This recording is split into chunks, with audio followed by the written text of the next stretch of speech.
Hmm.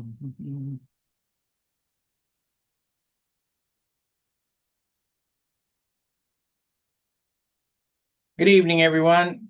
There's always a slight delay between coming on and me knowing that we're on.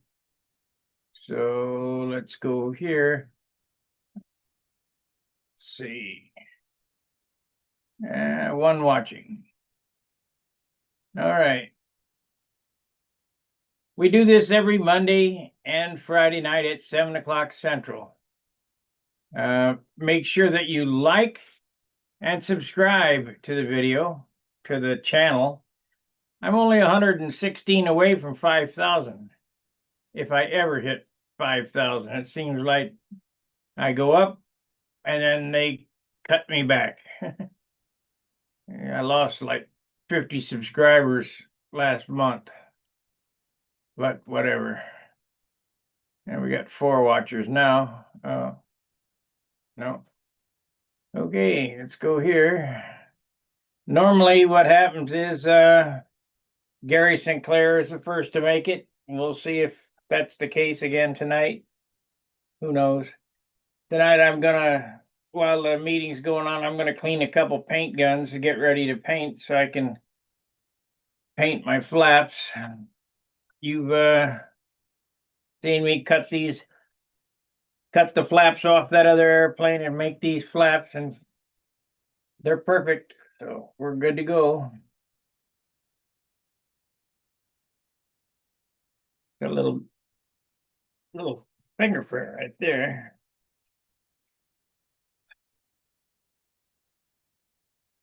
Can't have that.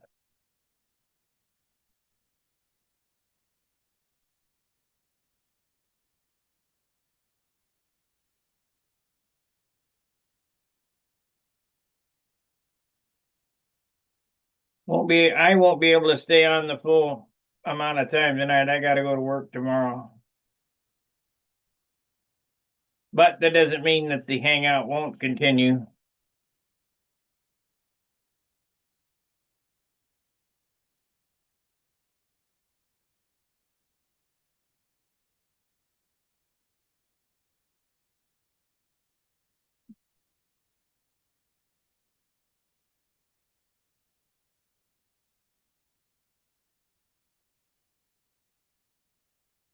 I also wish you could use primer on these airplanes and keep them light, but you can't. Because this primer makes it so nice.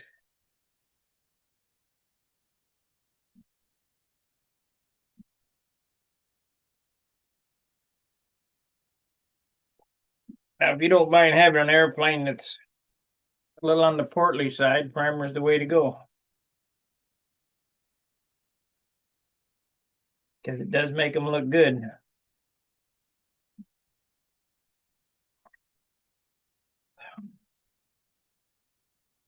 But the older I get, the worse I fly because I don't spend enough time out practicing.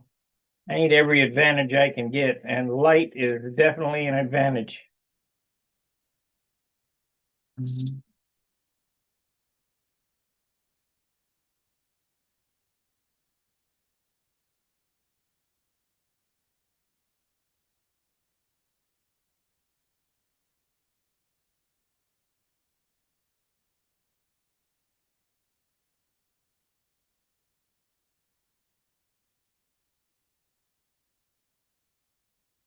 Yep, there's Gary Sinclair, just like I said.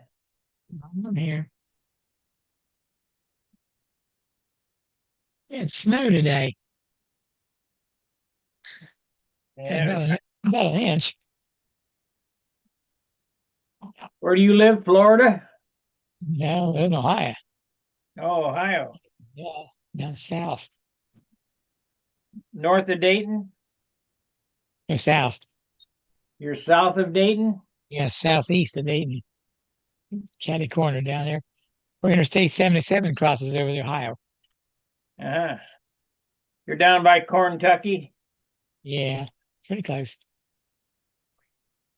It's a little further south. There's caffeine. It must be 5 o'clock in the morning there. Hey, good morning. Yeah. Good. Good morning here from here. What time is it in the morning? It's 8:05. 8:05 in the morning. So you're 11 hours. Is it today or tomorrow? It's tomorrow, So you're Wednesday or Tuesday? Tuesday. Okay. You can't get there from here. You have to start from somewhere else. Yeah.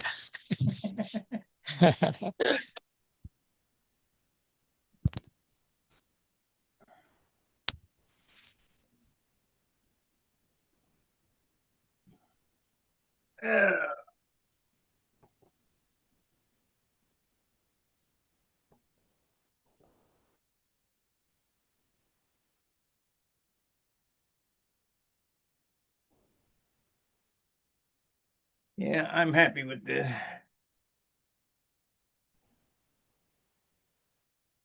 We'll look it over good one more time.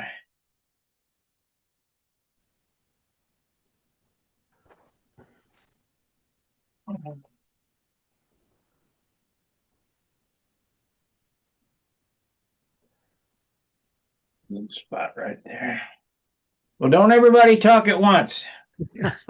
Just watching you. Well, you look so heavy, concentrating on your plane there, Sparky. I don't want to disturb you. That's all right.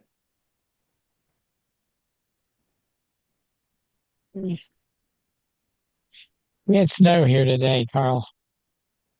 What was that? We had snow today. Well, you did. How deep? Inch? Oh, that's not bad. No. Yeah, until you get out there and slip and fall Yeah. on your ass. Well, yeah, that's true, but I mean, that's better than having 2 feet, 3 foot, 4 foot, right? Yeah, we don't need that. This is the earliest though. Usually it's wet or Thanksgiving on before you get snow here. Yeah. If it never snowed again, it'd be too soon for me. That's right. Me too. Well, that's the reason why I didn't move to the snow country. I didn't want to deal with it. All I have to do now is deal with the heat and the wind. That's it. Hey, Sparky, Yeah, that super fill I asked you about last week, yeah. is that the same stuff that you can mix up and put it all over your fuselage and then take a credit card or something and scrape the excess off to seal the wood up, or is that No, something different? no, that's Z-epoxy that you want to do that with. Oh, Z-epoxy. Okay. Yeah, super fill is for fillets only and dense. Okay. And what? And dense. You know, small dents. Oh, dense. Yeah. Okay. Now you smear that all over your airplane, you'll have a lumber wagon for sure. Okay. All right. Because John Miller, he was trying to explain to me what to use, and he couldn't quite remember, and I had a hard time understanding what he was saying, and I just want to get it clarified. I'll get a as soon as I'm done here, I'll get a box of it and show you. Okay. Let me see if she's going to the community meeting. You going to the community meeting? They're not having it tonight, How come? next Monday, Okay. go to the date on. Tell her to put it in high. Yeah, she says hi. Okay. Hi. Yeah.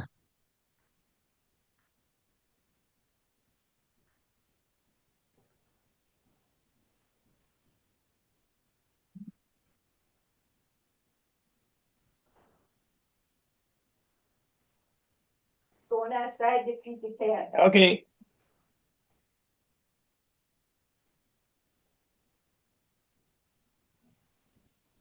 We got lots of cats. Or she's got lots of cats, not me. You got airplanes. I got lots of airplanes, lots of Yeah. wood, lots of airplanes. Yeah. That looks pretty good.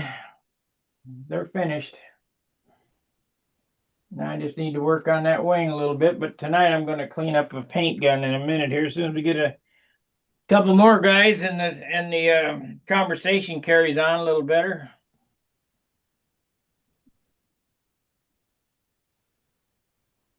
Now this is not radio, but if you have dead air during radio, they'll take your program right off the air. Yeah. We know that video I told you I was watching about you and using that superfill. I like the way you explain how paint works. You know, when you're painting your plane, Yeah, you just gotta get out there and do it, and whatever works best for you, that's what you use, right? that's what I do. Yeah. People say, "Well, will this work?" Well, I don't know. I haven't tried it. Would I Yeah. try it? I try everything. Yeah.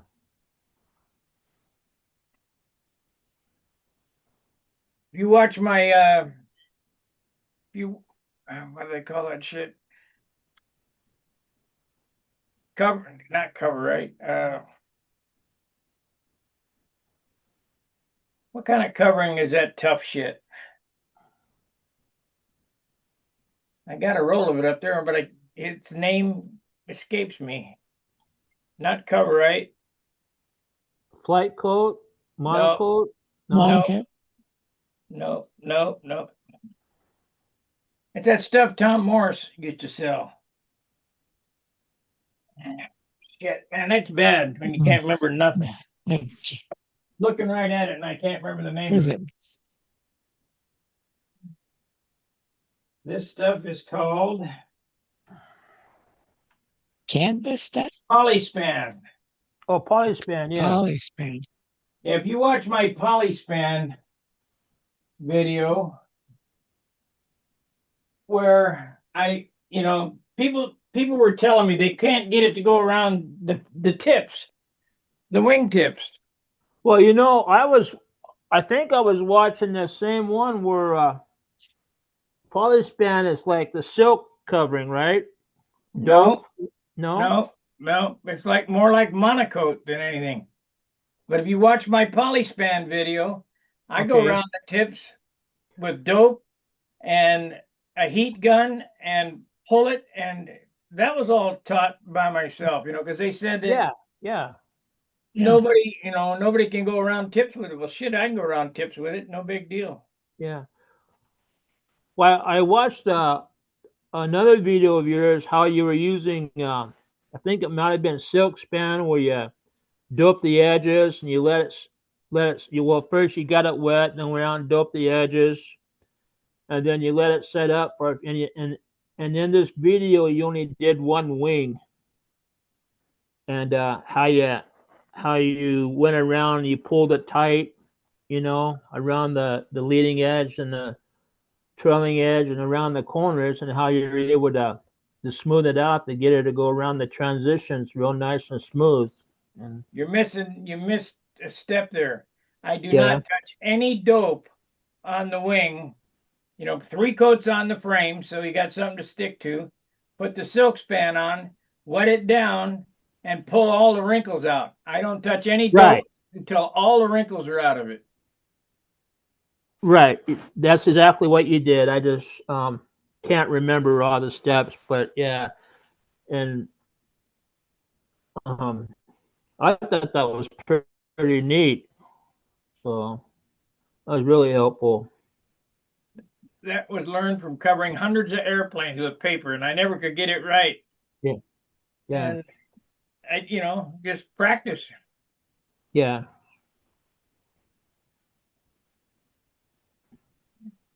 But Silk span is kind of like monocoat. Now, I don't cover many monocoat airplanes anymore because I think it looks cheap. But well, if you're getting it from what I was told, if you go to the contest and you're looking for appearance points, you're not going to get as many with monocoat as you do with dope and paint. No, That's that's not what true I was because told. I don't know if there's truth to that or not. that's not true because Monocoat has won the concourse trophy. I think it was 2 years back, or maybe it was last year. I don't know. But it was super nice. It was super. Didn't look like Monocoat. I see. But what I'm getting at is with Monocoat, here's a secret to a beam wing. The least amount of sand you can do on the ribs, the better off you are. Okay. The least amount of heat you can put on Monocoat, the better off you are. It won't bag up in the sun. So if you put on Monocoat and you pull it across there and you tack it down, and it's got all kind of wrinkles in it, and you hit it with a heat gun, yeah, it shrinks up. But the minute that it sits out in the sun, it'll bag up again. Oh, I see. So the trick is to stick it down at the root, pull it to the tip tight, tack the tip down, pull it across the span, the cord of the wing, and tack it down and use just very little amount of heat on it to tighten it up. And it'll stay tighter longer. Well, that's the same with silk span. The trick is to span the stretch over the whole wing, not bay to bay. So you're tacking it down in the center, you're pulling it all the way out to the tip, and then you're pulling it down and you get all the wrinkles out, and then go around it, go around, let it dry, and then maybe hit it with a heat gun or let it dry in the air, and it'll all shrink up even. But if you go from bay to bay, you're going to have a wrinkled mess by the time you're done. Yeah, and in that video, you use the word that the silk span relaxes. That's correct. It doesn't shrink. It relaxes. Yeah. So if you relax it and pull it tight and get it tacked down, it's automatically gonna go back to where it was. Yeah. Gordo. Hello. I watched you flying with your helper. Oh, you did? Yeah. That's pretty sad when you can't stand up to fly. You did pretty good. Beat Chris McMillan. He was a pretty good flyer. Yeah, well, I lucked out. It's odd that you don't forget that, isn't it? Yeah. I haven't flown a pattern or flown that airplane in 7 years. Well, you know Ron O'Toole, right? No.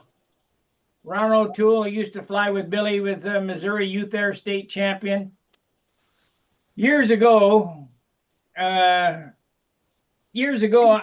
got him back interested in flying, and he hadn't flown an airplane in about 30 years. We put a handle in his hand. He could fly just as good 30 years later. Yeah. I guess it's like riding a bike, huh? Yeah. I haven't seen him in about 15 years. He got mad at me, and maybe it's been 20 years. He got mad at me and left, but whatever. I don't even know if he's still alive. Yeah. I don't know if you read it, but Aretas and Dave Fitzgerald flew that airplane after the contest. Yeah, and they say open the handle up. Yeah. Both of them said the same thing. Yeah. Dave says the airplane is trimmed absolutely perfect. And I probably would have flown a little better after I thought about it a while, I probably should have widened the handle spacing. Could have probably flew better if you could have stood up, huh? Well, that definitely helped. I guess you could be like Carl Shoup and sit down in a wheelchair. Well, I've flown combat planes in my lawn chair. Yeah, but that's different. Yeah, you don't have to be precise. That, and they'll stay out there. You can lay on the ground and fly overhead. And I've done that too. I did too as a kid. I don't think a stunt plane will fly a whole flight overhead. Well, a good friend of mine, he's gone. He built a Pathfinder and asked me to test fly it. This is the first time that I realized something's going on. But I took off, did a couple loops, came back, felt the airplane flew great. Did the reverse wing over, and next thing you know, I'm falling the airplane backwards to the ground, flat on my back. And he was out in the circle. He jumped up in front of me to help me up, and I yelled at him to get the hell out of the way. You know, I'm trying to save his airplane. And I rolled over on my stomach and got the pull out about 1.5 feet off the ground. And then Brent came out and grabbed the handle. Yeah. And he said, well, I was worried about you. I says, my bones will heal, but your airplane won't. Yeah. You know, I often thought about having a pair of wire cutters out at the circle, so in case that happens, to run out with some wire cutters and cut the safety thong off. Yeah. Well, when he took the handle, I grabbed the safety thong and pulled it off into my left hand. So, Bob McDonnell almost lost an airplane. His controls stuck up and he slipped or whatever and was on the ground. It was one of his Thunderbolts one year. That was scary. And safety thong was hung up on him. yeah, you remember at the Nats when Bob Giesky fell? What year was that? I don't know, it'd been around 2002. He was somewhere. flying he was flying that Red Bear. Yeah. Yeah. Anyway, he fell and was on an official flight, and he rolled over, saved the airplane, jumped back up, and finished the pattern. So that was pretty good. Did I tell you about his funeral? No, I really wanted to go to that. Well, it was here. It wasn't too far from here, Illinois. They built him the most beautiful pine box. It looked just like it was made out of balsa wood. This box was perfect. And I said to Christy, which is his daughter, I said, you know, there's a problem with this box. She said, what is it? I said, it's not painted red. And the bad thing about it was they shaved his beard off. So he didn't look like his normal self. And they didn't have a handle in the box or a pipe to send him on his way. And I talked to, I think it's Mike Scott or Mike. He lives down there in Texas somewhere, and they made sure that he got a handle and a pipe before he left. That was good. There was only 4 control line guys there. That was it? That's it. Alan Brickhouse's funeral, there was 4 control line guys there. Me and Hayjack, Jim Lynch, and Charlie Reeves. Wow. And I'll tell you what, there was 10 million kids there. I never seen so many kids. You know, he was a band teacher and he taught music. Right. Yeah, I think every kid in the state was there. They had busloads of them. Wow. That's cool.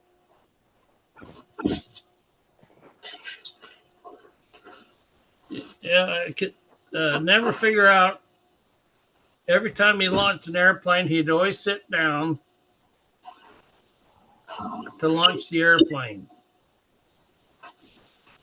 And then he'd kind of roll off to the side and get up. It was probably too hard on his knees. Let's see, what was that guy's name? Maybe it was Lou Woolard. At Brodex, he launched an airplane and rolled off the field. I think he was 100 years old when he died or was.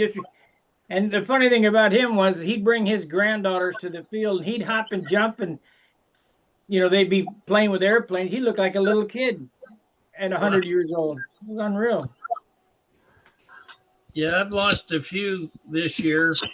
I let him go, and then I roll out of the way and then try to get up. Well, When I get down, I really have a hard time getting back up. I'll tell you what, I launched Doug Moon's airplane in Tulsa, and it was on the pipe. I never seen an engine run like that. It was running like a a ducted fan motor. I let it go, and before I could get on my knees, it was back around coming at me, and I had to duck. Wow. I mean, it Yeah. just boom, like a bullet. And Beautiful takeoffs. huh? His takeoffs are almost perfect. Yeah, I know. Shit, I'm gonna get hit here, but I didn't. Yeah. Some people in our church want us to do a demonstration for the scouts indoors. Yeah. And so my buddy's dad had built this little Fox hook with a Fox 049 on it. Well, we'd never even run the motor. We didn't know how fast it was. So we was flying on about 27,000 lines. And all the scouts were pushed up right against the wall. And that only gave us probably 5 feet on each side. So I says, go ahead and check the handlers. No, you're flying it. I said, it's your dad's airplane. You fly it. He said, no, you fly it. So I went out, checked it, went back. We fired it off. And boy, that sounds mighty strong for a Fox, you know. Walked out the handle, signaled. When he turned it loose, he picked up the bearing, stood up, and I drilled him right dead center in the back. Wow. Totaled the airplane. We didn't realize it was going to come around that fast. Well, I almost got hit in the back with John's Giske Nobler at the Nats. Been about 5 years ago. He took off. He put the lines on backwards. Uh-oh. He took off and it went right up into a loop. And I mean, it just, man, I he said, I never seen you move that fast. You know, years ago when I used to fly combat, I must have been in my late 20s, and we had a park that we used to fly off. And no, it was earlier than that. I must have been about 2021. Anyway, I heard somebody flying, so I got in the car and drove down to the park. And these guys, I guess, were out of Denver or something. And he had a super swoop. That thing was so violent, he did a figure eight right in front of the launcher. He went down, he panicked and hit up. The airplane did an inside loop, and then he was going to hit, so he hit down, and that came right up in front of the guy's face, and he finally got the launch. And I got talking to him, do you fly combat? And I said, oh, yeah. Is run home, get your airplanes, and I'll fly you. Okay, how fast is your airplane? I says, it runs around 105. Oh, I says, how fast is yours? He says, oh, it'll run 120. Well, okay. So I got my planes, and he says, well, let's go. We only had one launcher. And I says, well, you're having a problem with the launch, so you launch first, and then we'll start mine, and I'll come up. I had probably 8 to 10 miles an hour on this 120 mile an hour airplane. Well, hi, Joe. Hello. Thank you for calling the other day. That was very nice to visit with Oh, you. no worries. My privilege, my honor. No, my privilege. It was pretty cool. I'm happy for you. I think you did great. Hats off to Brent, too. Yeah. I couldn't have done it without him being out there to hold me up. You know, if I just flew level, I could probably do it. But if I got to look up, I'm going down. So What you need is a dog collar and a string going down to your belt. So when you look, your head can't go any farther back. okay. Well, Well, I thought, you know, he kind of was manhandling me out there with his hands. And I think I need to put a loop on my belt. Then Yeah. it can just hang on to the belt. You ever seen them kid leashes that has a harness on their back and it's got a handle? Yeah, Just like he's flying you, you know. yeah. Mhm. Oh, that'd be good. Oh, I was real happy that Augustus and Dave liked the airplane, and the motor runs were perfect every flight. it did its job well. Yeah. And all our official flights were one flip starts. There you go. And Jimmy Rhodes come over and told me I was starting the motor wrong. Sure. And I'm going, what? Yeah. He's well as starting, but I still think you're doing it wrong. Okay, Jim. It'll be okay, Papa. It's running. Yeah. Don't matter how it gets running, as long as it's running and running running. steady. That's right. That old PA 61 just really had a rumble to it. You know, it's really not a muffler. It's a header pipe for a muffler or for a tuned pipe. With a little extension on it for a weenie. Well, I machined an aluminum piece that slides in. I put screws in it, Right? and then I put a rubber duck on it to bend it to Right. get out of the cali. Right. Got a weenie on it. So I don't think it was hurting for power. What's their plane weighing, Gordy? 54, 55? Oh no, it's 61. 61. I'll be darned. Okay. Well, it's I believe what 740 squares, Well, how big's the USA one? same size. Same size. Okay. So they're over 700-inch wings. Yeah. I'll be darned. Same size as a Viper. The main difference between the two is the thickness of the airfoil. Right. What's the thickness on yours? Well, the Aptex is what? I'm guessing 2 2 1/4, 1/4. somewhere in there. And it's got a blunter leading edge than the USA one. Yeah. That's what Viper's 2 1/4. Is With it? well, when I put the leading, this is a beam wing airplane.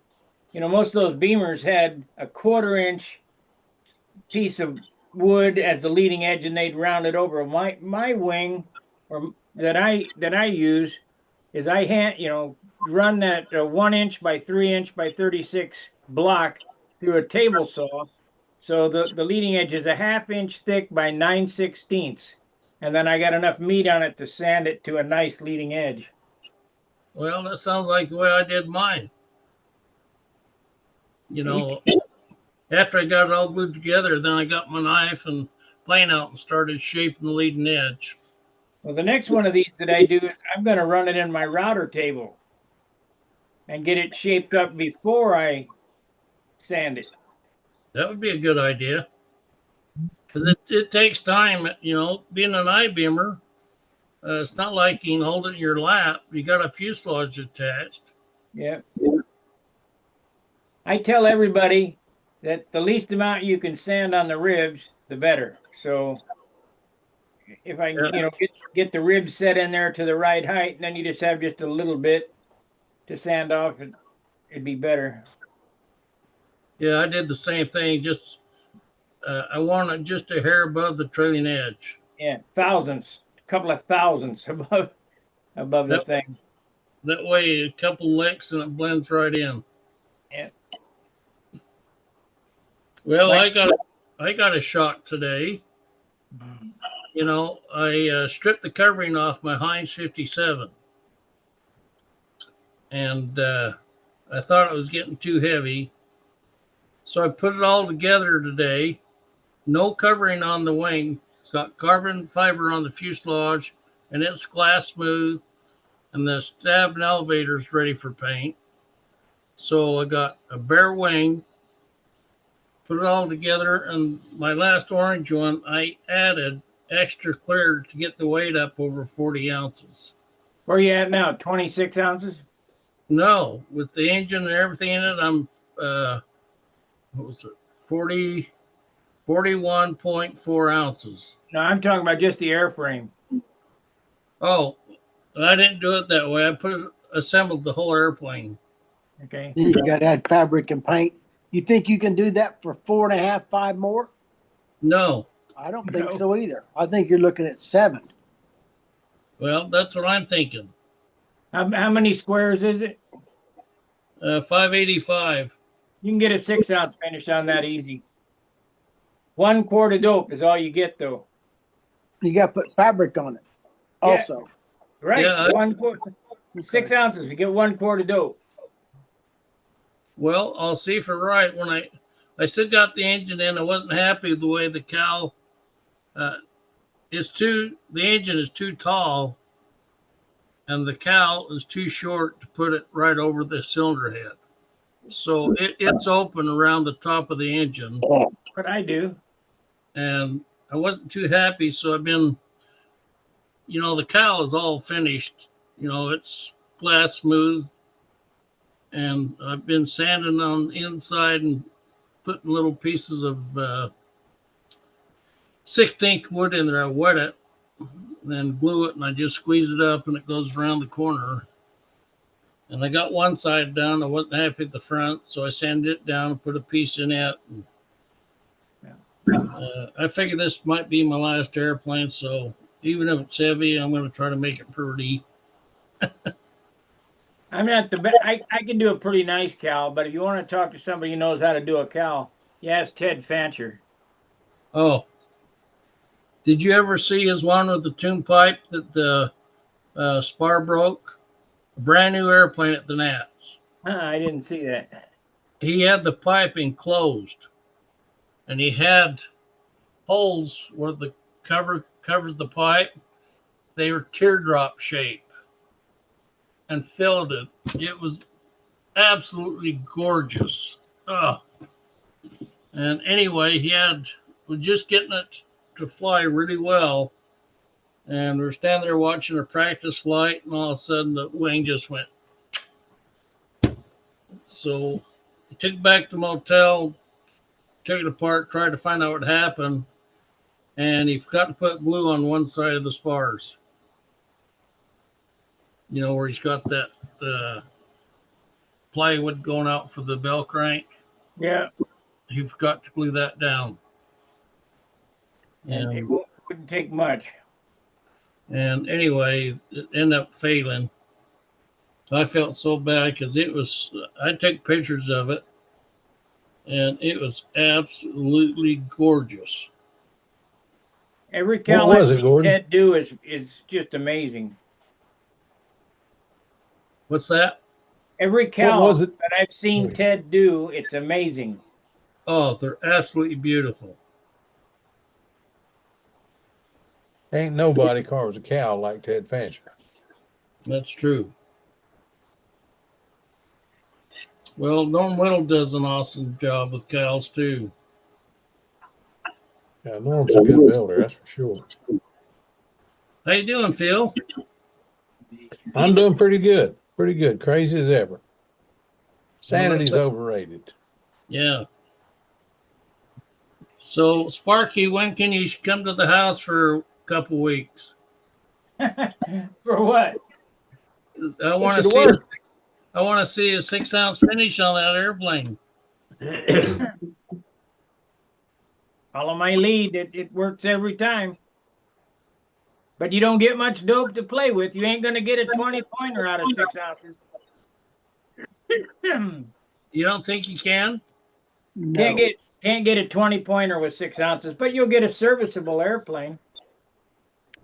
I'd rather have it fly good than be the 20-pointer. Yeah. I'll take an 18-pointer if it flies better. Joe, are my airplanes serviceable? Oh, they're serviceable. That's a 6-ounce finish. Wow. This They one won't here, stand. They won't stand up to 20% nitro. no. This one here, I'm gonna put another quart of dope on, so we're gonna add another 2 ounces. Then you have Monado out of that deal. What's that? Then you can have another Monado, wherever that was.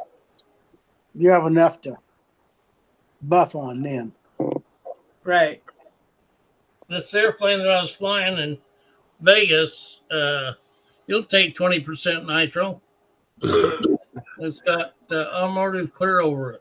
All mine do. Yeah, but nitro will eat automotive too. Not for a long time. I don't know. Well, I've got a lot of flights on this airplane, and they gave me 20 pointers, which I was quite shocked. Yeah, but you ain't letting no fuel sit on it either. No. And that's one reason I also always started upside down. Yeah. You know, I use a primer bottle and squirt fuel in the Venturi, flip it through half a dozen times, hit the battery, and hit it backwards. Starts every time. Command it to run. But you're What doing motor it, is it? Gordy. What's that? You're doing it wrong. Talk to I know. Jim. Yeah, I'm going to have to ask him what he meant by that. I know Brent and I, we just kind of looked up at each other and, As he walked off, I hit it backwards and it lit off before he could even get out of the field. So I'll have to ask him what I'm doing wrong. What motor is it? A PA61. That's kind of funny. It's a PA61 and it weighs 61 ounces. Yeah. What's the wingspan? 61? I think they're 62. It's 2 or 3. I can't remember. Yeah, I think they're 62, 740 squares. Yeah, that sounds right. The theory I heard when at the Nats, when Billy saw Jerry Worth's airplane, after the Nats went back, cut the wingtips off, put new wingtips on it, put his own rudder on it, and that became the USA 1. Well, it was already the USA 1. He just didn't like his. He liked Jerry's airplane better than his, so he adopted his parts to his plane, Jerry's parts to his plane, and came up with a really pretty airplane. Yeah, I love his rudder. That's why I put his rudder. I got a lot of static. Does everybody want, USA 1? No, it's not. Because I put the USA rudder on it. Which one's got the thicker wing? Because USA 1's is thin. Yeah, the Aptex's got a real thick airfoil and blunt. That ought to handle better. Oh, it flies awesome. I wish USA 1's is a beautiful airplane, but I always wondered how he did what he did with it, with no more airfoil than he had. Well, because he's got so many square inches. He built That's them what light. it is. It's flying on squares. But if you take that airplane, take a USA 1, and put Billy's new wing in it, the Thunderbolt wing, you won't believe how much better it flies. It ain't a USA 1 no more. It's a USA 1 geodetic. Billy built one. He just couldn't get it finished up in time to fly it at the Nationals. Couldn't get it trimmed out. I talked to him about it, and he said he just couldn't get the darn thing trimmed out in time. He wasn't comfortable with it. They had a real wet spring that year, and that was the last year I saw Billy compete. But I'm telling you what, the man could fly a brick and be competitive. That's the story, though, of a lot of the airplanes. The Teosaki has a skinny dadgum wing. I mean, it's a slow combat airplane with a landing gear on it, is really what it is. Clayton Smith, before he flew stunt, flew combat. And he just took his favorite design to put a landing gear on it, came out there and flew, and we all liked it. So he put a name on the darn thing, and he thought that was going to turn us off, and it didn't. Tommy wanted one. I wanted one. He promised us each one. Tommy got his about a few months later, but then after about 200 of the things he'd built, he called me one night and said, "You still want a Teosaki?" I said, "Yes, sir." I thought he was going to tell me, "Come get it." He said, bring you some wood over to the house and come on over here tonight or tomorrow night. I need to get you over here. And I didn't put two and two together. Well, what happened, Clayton was so sick, he knew he wasn't going to make it. And he had promised me an airplane. He wanted to make sure I got my airplane before he passed. And he came out the field one day, the first day I took it out there. Kent Ticer flew it, and Kent had flown about all of them. Kent said it was the best flying one of the bunch so far. But he wanted to know, what have I done to that? What did I do to that airplane that was different? I said, well, every one of them I've seen flies the outboard wing high, and they have to put a trim tab on it. So I took the lead outs and put them down in the bottom of the wing, bottom of the inboard wing. No need for a trim tab. I also, if I was going to tell everything, I put the stab up a half a degree, things that always work from Whiteley. And I ran the motor out there as far as I could, and then built the wood out in front of it so it looks like the spinner fits the front end. Most of them, the plane stops here and the props out here. I never liked the looks of that.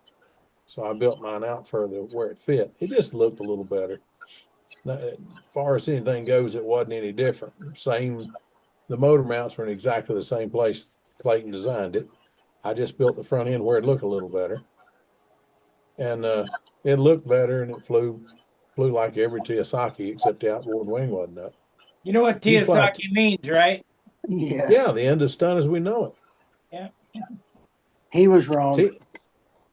Clayton got to talking. Tom Dixon and Bob Barron came to Winston-Salem and flew at the park with us one Saturday. And Clayton and Bob got to talking, and they both were, Bob had done the humbug, and he was determined to cut out some of the cottage industry people. He had designed a 60 size humbug. I got it. And, I got the plans to that. I'd like to have a copy of it. I had a set I got from Bob, and they've disappeared. I've loaned them to somebody and didn't get them back. But anyway, he was trying to cut out some of the cottage industry stuff. And I think Clayton bought into that, decided he would cut out some of it too, and prove to us that an airplane without flaps could fly with a plane with flaps. And I mean, Terry McDowell took Tommy's TO to Brodak and won profile one year. And Tommy won a bunch of contests with the airplane. And I've won a few with mine. And I'm telling you that they're really good airplanes. Mm-hmm. But it's just another airplane. I mean, I think if you were to come up, if there were to be a contest to see what's the easiest to build and best flying airplane, stunt plane out there, I don't know what would win. That might. Because there's so many good ones. But I'm telling you what, as far as popularity, it would be hard to beat Gordon's airplane. That daggone Pathfinder is a tough sell, buddy. I was going to tell you, do you know how it ended up with that thick airfoil? From a combat plane. From a what? Yeah, I know it's a combat wing. John told me that. I started 1 inch, inch and an eighth, inch and a quarter, inch and 3/8, inch and 5/8. And the thicker we got, the better airplane flew, and it went just as fast as the skinny wing. And I got clear up to 2 1/8. And I had Pete Peterson. He was renting my house. He wanted to build an airplane. And I says, take the airfoil out of that wing that was still hanging in the basement. Mm-hmm. Yeah. I got a tape measure, and we designed it over the phone. I took the tape measure and stretched it out. Well, make it this long. Here's the stab. Here's the flaps. Everything was done. I just eyeballed everything on the tape measure. And he got it done And then I got over there. I says, how come you're not covering it? Well, Jimmy said it wouldn't fly. And I says, Pete, may not be the best airplane in the country, but it's good enough that you can get back into it and learn to fly the pattern again. Boy, did we was in for a surprise. It flew awesome. Yeah. One of our contests, we had like 8 or 9 Pathfinders at the contest after There's that. more of them than any plane I've seen at the contest since the day of the Nobler. That may be And a I mean, true we- statement, Bill. That sure may be right. And I remember going to the 4A at Winston-Salem, and there were 17 planes, 17 in expert and advanced. There was 5 that were not Noblers. There's 12 Noblers and Wow. 5 everything else. 2 of them were Stiletto 660s. Les Nice. McDonald's and now I've forgotten this buddy's name right now, but it was a two-tone brown Nobler. I'll think of his name in a minute. He was a roofer. But he had those 2. We had one Aries and one, oh, I've forgotten what that thing was called.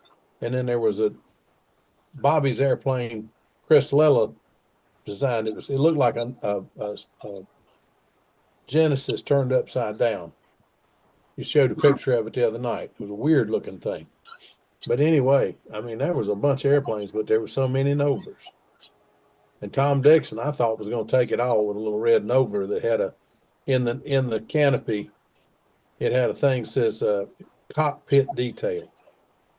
And I laughed at that.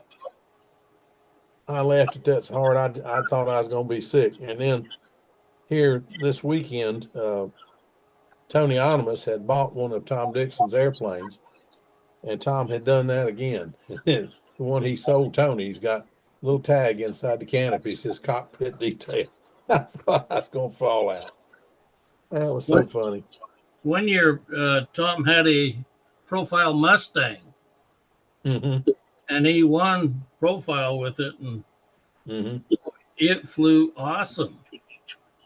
Tom's had some good airplanes, but Tom's a heck of a pilot. When he's practiced, he's dangerous. You know, in the early years of VFC, my friend Mark Fechner, that designed the original Big Twin, Yeah, I remember. he came down to Tucson to watch. Yeah. And he's sitting there, and after first round, he says, "Do you know the guy that's flying that Thunderbird?" I said, "Yeah, that's Tom Dixon." Tom Dixon. He says he's going to win this contest. And sure enough, Tom won it that year with the Thunderbird. Yeah, that was the plane that he used for his business. Control line. It wasn't control line sales. That was Bob Hunt. I forgot what it was called, but anyway, he's a darn good pilot. Yeah. He had a Tiger 60 size. Well, it was a Merco 61, but anyway, a Tiger 60 size T-Bird, and then he had a round nose T-Bird he took to the Nationals one year. That thing was wild looking. But Tommy's a good pilot. You know, he was talking about Bob Barron at VFC, had that humbug, and I think he had a 19 or maybe No, a it's 30. 28. 28. OS 28. Yep, that's it. And anyway, we got talking, and I says, "You know which one is my favorite?" He says, "What's that?" And I says, "You had one with about a 56-inch wingspan, no, a 64-inch wingspan, no flaps, and you had a McCoy 40 in it." So, "Oh yeah," I says, that was my favorite. And I says, "I saw it at he quit flying years ago. Very good pilot in California. But anyway, he said, 'Boy, I'd sure like to have the plans of that.' He said, 'I can't find them.' I said, 'You send them to me. I got the plans.' And I said, 'You even signed them.' And he said, 'Boy, I'd sure like to get a copy of those.' Unfortunately, he passed away. Yeah, it was a surprise to all of us. We thought he was doing better. And then a week later, I heard that he was gone. I said, good gracious, love. I don't know how the fella that got his stuff, because I didn't know the guy. I met him at the Perry show 2 years ago, and I did not know him, but he had a lot of Bob's stuff. And I bought the Humbug. It's hanging downstairs. But That's probably the same one he flew at VFC then. it's the only one he built. It's the only one like that he built. It's I kept trying to copy it exactly for mine, And I said, something just don't look the same. And I couldn't figure out what it was. Well, I got it. I bought it and I brought it home. I bought it and then I thought, okay, now what have I done? How am I going to get this thing home? I drove the convertible down here. My wife says, no problem. I said, honey, it's not going to fit in that back seat. Open the top. So I opened the top. She set it in the back seat, closed the top. It come right up to it and touched it at 3 points, but it fit. I said, you gotta be kidding me. But anyway, my wife is the blibby master. You know what a blibby is, don't you? No. A blibby is 10 pounds of stuff in a 5-pound container. Oh. She's a master, I'm telling you. She packs that little G-Max. We went for 2 weeks on the road in that little G-Max. It was actually in the red one before this one, the one we wrecked, but just still the same. I said, there ain't no way in God's green earth we're getting all these clothes and all this stuff in that car. So what do I leave off? What do I leave home? My camera or what do I leave home? She said, don't worry about it. Just don't worry about it. So I carry all this stuff out to the car and the line is longer than the car. She got it all in there. And I could see to drive. I don't know. I'll be back, guys. All right. Yeah. Mr. iPad, sir, what are you up to tonight? Oh, we're fixing to watch The Voice here in a minute. Flew indoor rubber band models all day today. Had a good time. Must not have been as cold there as you indoors. So it might have been all Indoors, right. it's cold. Yeah, that's it's why we cold went. here. It was cold. It was 72 degrees here yesterday and 42 today. I think it's going to be But I mean, 70 day yesterday, after tomorrow. 72, you felt, I was out there in a t-shirt working and it was hot. Today at 42 with a flannel shirt on, I was freezing to death. Moisture. Yeah, I guess that's it. I had to go get a jacket and put it on it and a hat. It was cold. That time of Trying year. to get everything ready for Christmas. And I'm telling you what, we don't start putting up decorations until the Saturday after Thanksgiving. But I'm telling you what, this year, I'm afraid everything ain't gonna get up because I got a 8-foot wreath that goes on the front of the house. I'm afraid my butt just ain't gonna get on that ladder and get on that roof to go hang that thing this year. Unless I can find somebody I can pay, climb up there and hang it. That thing's not gonna go up this year. It looks good and everybody loves it. It's got a Moravian star in the middle of it, but I slipped last year and thought I was gonna fall. And I'm telling you, that scared me. My 70-year-old butt is not, my feet don't fit no limb no more. My hands don't grab a ladder. I'm done. Yeah, my feet don't fit no limb. That's I have never, I climbed telephone poles for a living for 30 years, but I never got scared. That scared me. You're not as strong as you were when you was 40 either. Oh God, no. Oh God, no. Oh, I can't lift with both hands what I used to lift with one. That's right. Oof. That's right. But anyway, I tell you what though, Joe, I'm working on a plane downstairs that you're going to like if I ever get it finished. Building. Get her done. Get her done. Yep. I'll do my darndest to get her done. I'm working to finish that humongous. I'm hoping it's going to be, I got a friend of mine who you have met that working on some decals for me. I had a set of decals, and my cousin came over, and he was looking at them, looking at the folder they're in, and I had to call him and say, Johnny, where in the heck did you put my decals? That folder of the decals. I thought I left it on the table. I cannot find it. Johnny wouldn't steal nothing. Johnny's too worried about the afterlife to steal anything. I said, boy, I got to have a long talk with you about that, because if you're saved, you don't have to worry about none of that. But anyway, I'm sure it's here down here somewhere. He's just laid it somewhere and I can't find it. But anyway, I did not want to go ask Kermit to redo me a set of decals, but I had to do it. I asked him Saturday. He's said he'd get them for me this week sometime. So I'm gonna get that on there and then take some pictures and take care of Mike. Good night, buddy. Grandson's leaving, but I'm gonna get that thing finished up and take some pictures and send them to Gary. If I don't make it in this year's, he'll have them for next year. I think it's gonna be the prettiest stuff. I think it's gonna be the prettiest. I haven't yet, Gary. I don't have the decals on it. It's ready, except I don't have the decals. As soon as I get the decals, they should be on it. He's promised them to me sometime this week.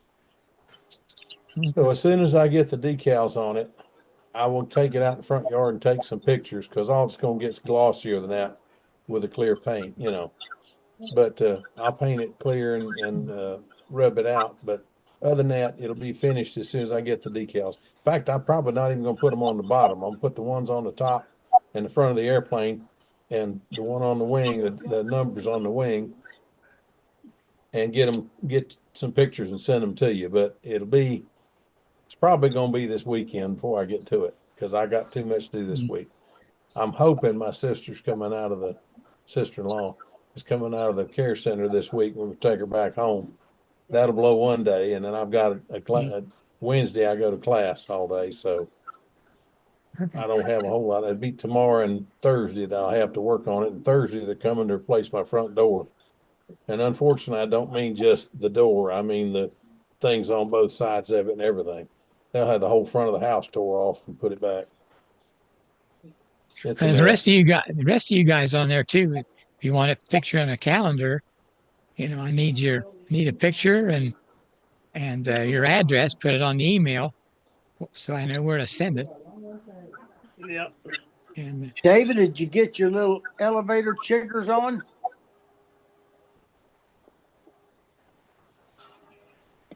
Where'd he go? He's muted. You're muted.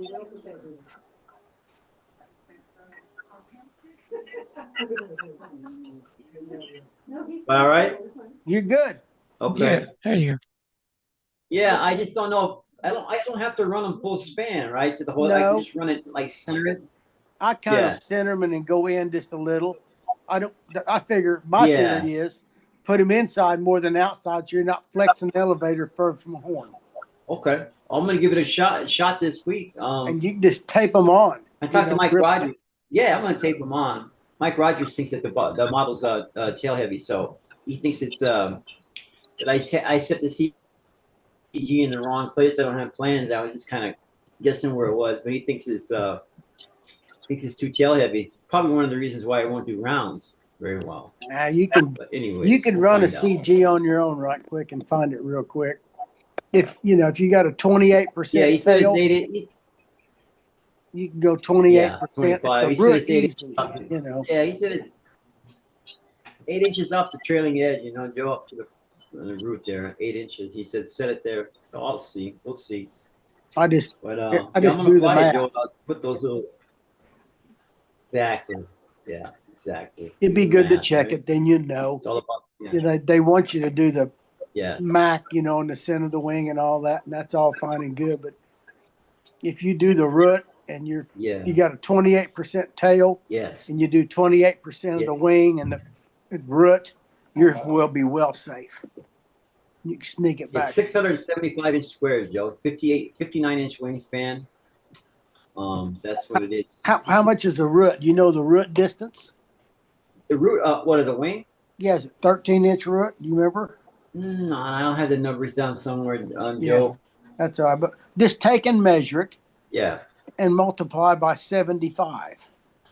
And that number you use for right. your CG, it'll get you in the ballpark right quick. You will, huh? Yeah. That's the magic formula, man. Well, it kind of works. And you can be, if you got a 28% tail, you can have a further back CG. Yes. When COVID was going on, my shoulder was hurt. I brought every airplane I fly in this house, and I measured the wing area and the flap area and the tail moments and the stab area and the elevator. And then I did the math on how much tail to wing. And I can tell you this, except for the ringmasters don't hold true. But the Don Still Stuka, all my airplanes, if they had a 22% tail, guess where the CG was? Where was it? 22% of the wing. If I had a 25% tail, the CG was 25% of the tail. It just, for some reason, that's magic, and I don't know why. I can't tell you. But it's one of those things, in my opinion, that just work. Yeah, it does. You get the math right, you get things set up right, you get the CG set. Well, some people like to fly it tail heavy. Some people, flight nose heavy. I've always flown airplanes a little nose heavy. Yep. But just work it till you feel good. Yeah, but exactly. Those pieces you put on the elevator, in my opinion, David, make it act bigger than it is. That's what happens. What's it doing though? It's adding drag for one, isn't it? I think when you got that on the back, when you give it up, it's more sensitive, and there's got to go further around it, so it makes it push harder. Huh. That's what David Fitzgerald, I tried to understand. He was running the data back to me, the theory of what it was. I didn't fully grasp it though. And also the zigzag tape. The zigzag tape too is another one. Yeah, I put zigzag on them. I couldn't tell much difference in that. I mean, it not hurting anything, but zigzag tape is not going to take an airplane that flies 500s and make it fly 560s. No, it's not. No, it's not going to do that. Not going to happen. But every little bit helps. But if you get that's not true. Yes, Joe, that's not true. I just put Joe Gilbert on the handle. You're so kind. Yeah. I'll tell you what, though, you get a well-trimmed airplane like that one Gordy was flying, that 8-tracks, whatever it was. That's like just getting in and turning the key. That's turning the key and getting in and sitting and having a seat, It just drive around. It's so much easier when they help you. You're not fighting anything. If they help you, it's better. Anywhere. It is. Years ago at Tucson, Ted was flying an airplane. He said, "How's it fly?" I said, "It's good, but it just doesn't help me." And at that point, I didn't understand it. But 4 or 5 years later, who said that? Who said that, Joe? Ted Fancher had a brand new airplane. He was flying at Tucson. He said, "How's it flying?" What was that Tucker? It's good. That's probably that Tucker it's special just not flying. helping. That Tucker I don't remember, but yeah, he figured it out, I bet. But I understand what he meant 4 or 5 years later. Yeah, he put a whole bunch of weight. I've had people fly my airplanes and said, "You're a cheater. You're cheating, Joe." That's okay. If they're easy to fly, David, they're better, dude. I remember the one you was talking about. It was yellow and white. Was it? I don't remember what color. It wasn't a Tucker, but it was a. I kind of think it was a Roughie. I think. No, it was a Roughie. I believe it was a Roughie. I think it was a Roughie, but I'm not positive of that. I think it was a Roughie. The next year he had a Chief. You know that, right, Joe? What did you say? He put about 7 ounces in that Tucker special to get it to fly right. Man. That's what they said. 7. Yeah, they said put the weight right on the CG and the belt. Right on the CG, right? Yeah, right. Right on the CG. I want to get a G meter and tape it to the CG and see what G's I can pull on an airplane. Got to rest one up. They put 7 ounces in a Tucker to make it fly better. Right at the CG. Said it was too light, wouldn't fly. It's a good flying airplane in Tuckers. They fly well. I remember when Al Raby did an article. He did a one of those planes he did. What was that series? He did 3 airplanes, one built on the other one. Mustang. Mustang. He took a Mustang 2 or 3, I think it was a 2, and he added weight. We want to see how much more weight the thing would handle and still fly with a Fox 35. And I think he put 3 or 4 ounces in it on the CG and said the plane actually flew better. It grooved better. So he put 7 ounces in the thing and it still flew, but he said it was losing its ability to really perform because it wouldn't do the triangles and stuff as well. But when he took the weight back out of the airplane, he said he left the 3 ounces in it because he really felt like it flew better at that weight than it did at the lighter weight. All these designs got a place where they're the happiest. I think the line length's a big deal, that too. Yeah. You're trying to run long lines on a light airplane. It hasn't got any mass to go away from you. No, you're right, Joe. Well, you know, Al was one that loved to fly lots of nitro and make a lot of power, but he did fly on about 63-foot lines. There's so many ways to skin a cat. The line length's a big Oh, deal. Lord, I know it. I'm going to 60 feet, Joe. I'm going to that 60 He had some motors I thought were 46s that were actually 60s. Looked like 46. But if you ever saw him take the head off, you didn't have to be too bright, because I think I was 19. I looked at the thing and I said, that's a heck of a lot bigger than any 46. Joe, what are you flying that Blue Max on? How many feet? It's 63. I got 3 of them. They're all 62 to 63 and a half. The one that's on 63 and a half is on 14 and a half thousandths wires. Okay. I fly them all of them on that small three wire copper coated stuff. And they're all 62 to 63 and a half. Wow. They're flying them big old sharks on 63-foot lines. I'm like, wow, man, that's, they only weigh 60 ounces though too, Yep.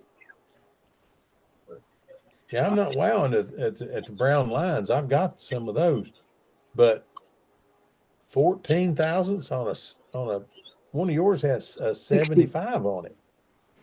I got a 76 or whatever Kaz's engine is. Casminato 77. Yeah, 77.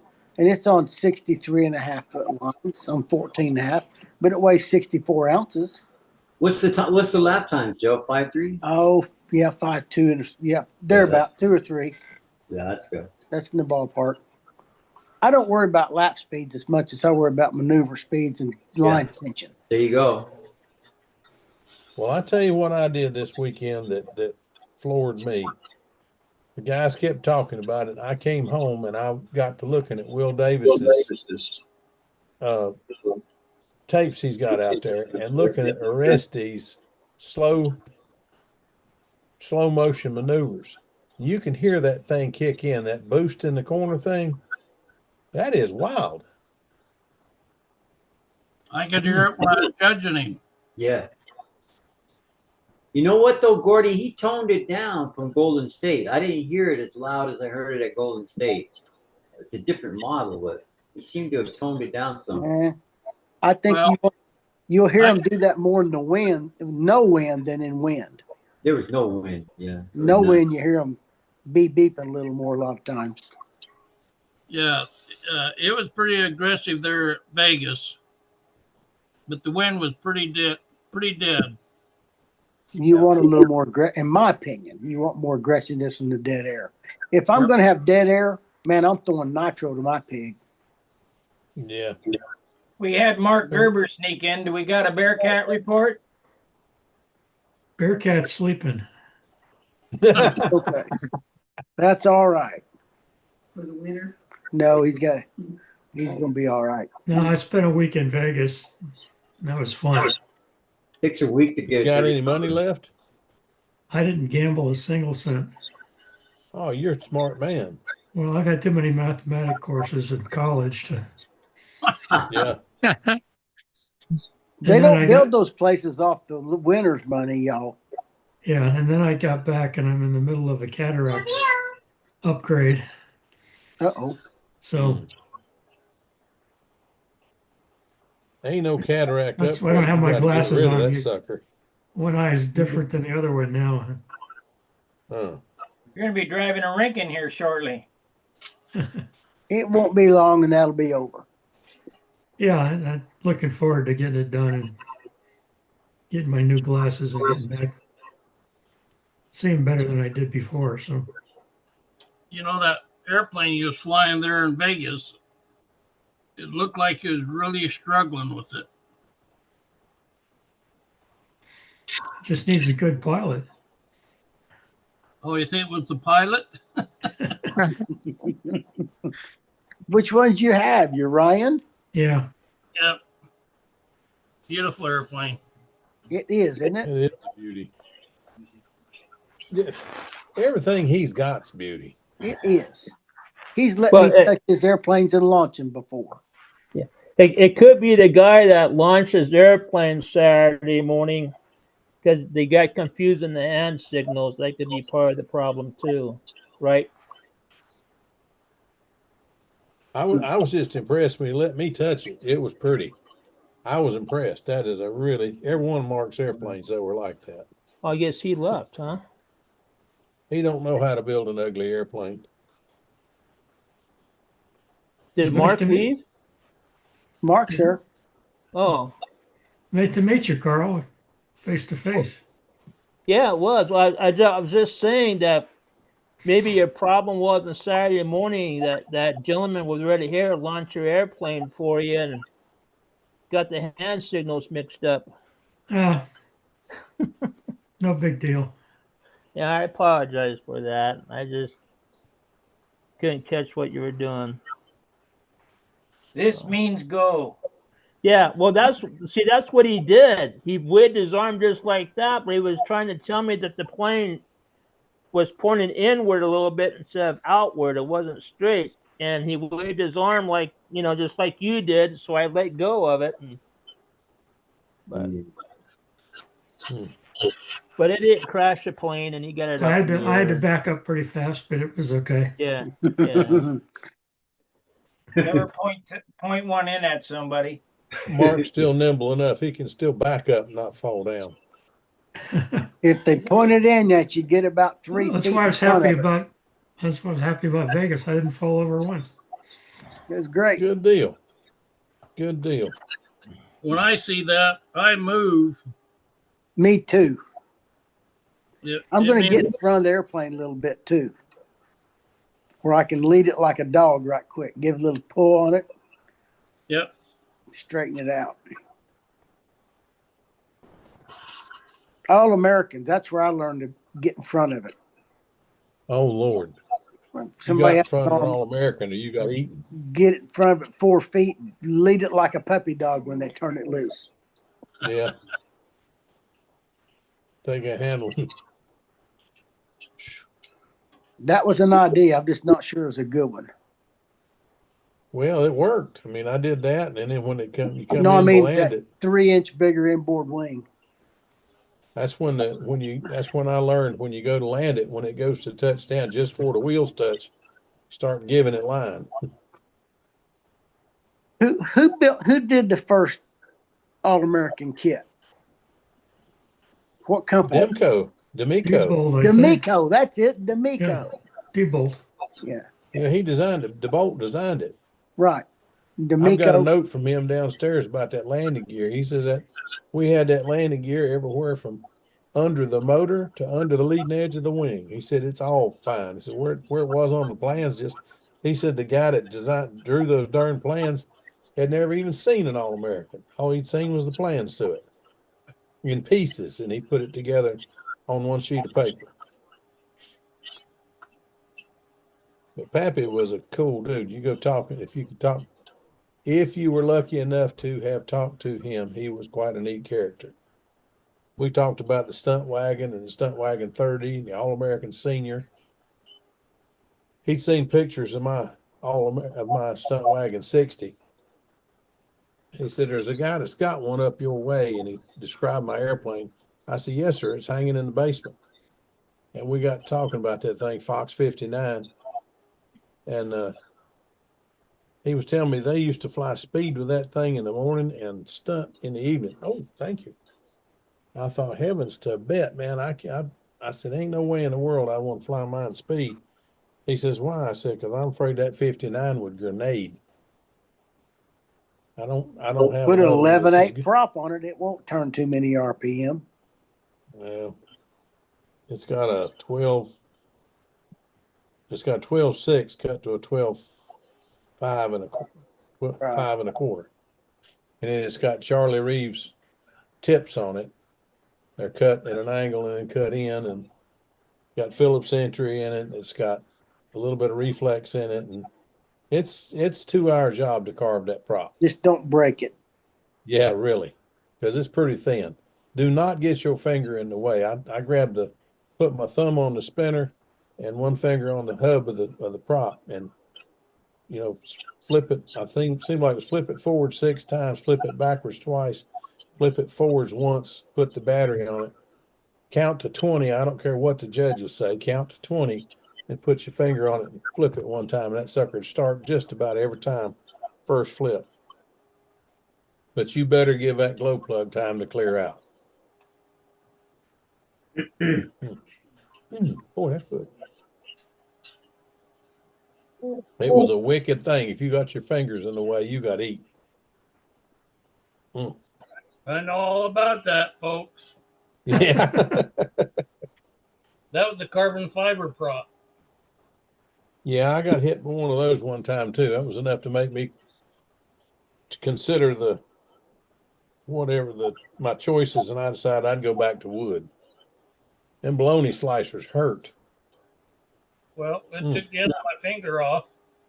Mm-hmm. Broke all 3 blades off a carbon fiber prop. Oh my goodness. I saw Stan Powell get hit at the Nationals. I went and bandaged him up. I mean, that thing chewed him up.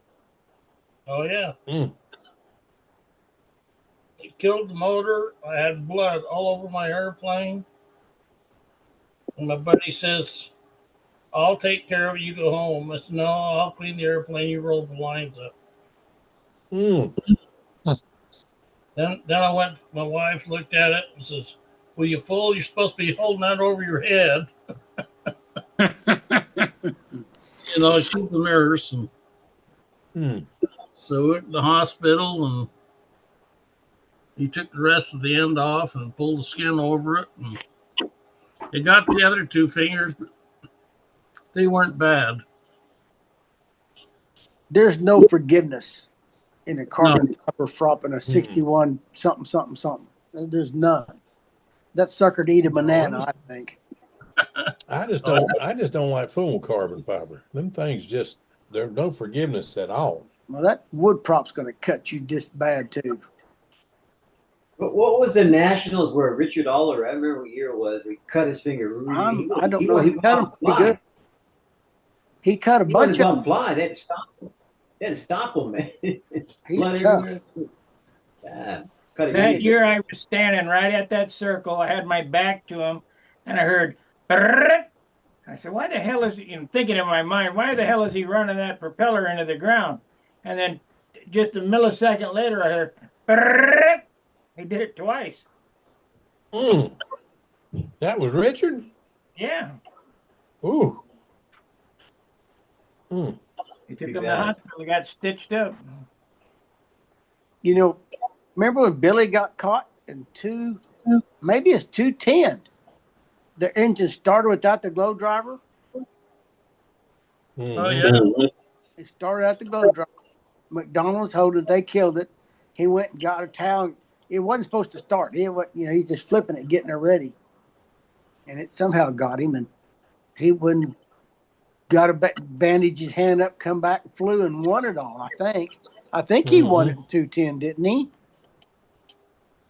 2000. Yeah, 2010. I think Billy won the work. That's in 210, I believe. 212, I think. Wouldn't surprise Was me. it 212? I think. You might. Could be. One or the other. I had an FP40 that Donald cut his hand famous for pretty bad, starting. or his arm, and then at the team trials, he still went out and flew.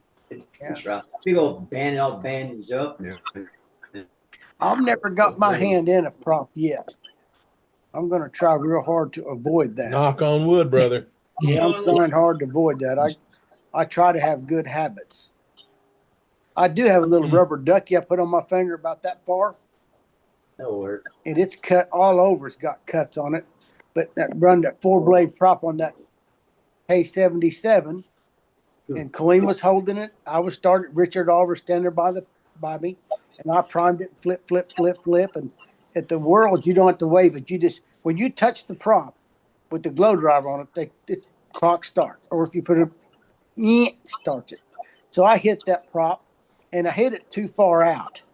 And the 4-blade prop went that far and came back and lit and hit my finger, knocked my finger out of the way, knocked that blue duck about 6 or 8 feet away. And that rascal's running it. So Richard went and got it and waved, I got it. And I said, okay, dude. So I turned it over and flew the airplane. I thought, if I wouldn't have had that rubber duck on my finger, Yeah. it would hurt me bad. Yeah, that would have been a bad deal. I got you all beat. You know, I was a mechanic at the airport, and one of our customers had a dead battery on a Navion. Navions are really hard to prop because they sit so high, and I'm so short, Anyway, I hand prime it. I pulled it through several times. Nothing happened. I did that 4 or 5 times and reached up on the last one. A little bit too high. I wanted to just move it down 3 or 4 inches before I pulled it through. Totally mags on. And then I decided I better move it down. The impulse on mag let go, and it fired off. The other blade come around and hooked my coat. Took my watch and stretched the what they call them, Spidell bands. Yes. Oh Lord. My arm Spidell Twist-A-Flex. and then the second time it came out. And Wow. that scraped from where the watch went across the back of my hand. It said, hey, shut it off. And I said, hell no, I'm not propping it again. Dang, you were fortunate not to lose that arm, Gordon. Yeah, You yeah. know, when it pulsed, it went. It didn't need to go no more. No. Gordon, my dad always told a story about Man. when he was while he was in the service, a guy went to crank prop a wildcat, and he reached up and propped that big son of a gun and turned around. And he said this guy had a wallet that was just huge, sticking out his back pocket. He said he went to turn around and walk away from this thing, and he said the moral of the story is never turn your back on a running radial. But he said that propeller hit that wallet, and he knew he'd been hit. He thought the prop had come off and was chasing him. He said he knew that guy ran a quarter mile down the runway before he stopped. But anyway, he said that it tore his pants and tore his wallet up, but it was still in his pants. My goodness. Mm. Years ago, they used to take a rope and they put a loop on it, like a big loop. They'd wrap that over the blade of the prop and wrap it around that hub on a radial. Around. Good gracious. They get 4 or 5 people and just get a pull starter and get it spinning. And when the rope come off, they'd turn the mags on. But not till the rope came off. But you could start one, get it spinning tight enough that the rope would slide off the prop then. Then when the prop's clear and he sees the prop clear, they'd turn the mags on. They tick, tick, tick, tick, tick, they start. But you wouldn't want to have it start with the rope on there. It would wind it back up. Does your Chipmunk have a cartridge fire on it? No, it's electric, 28 volt.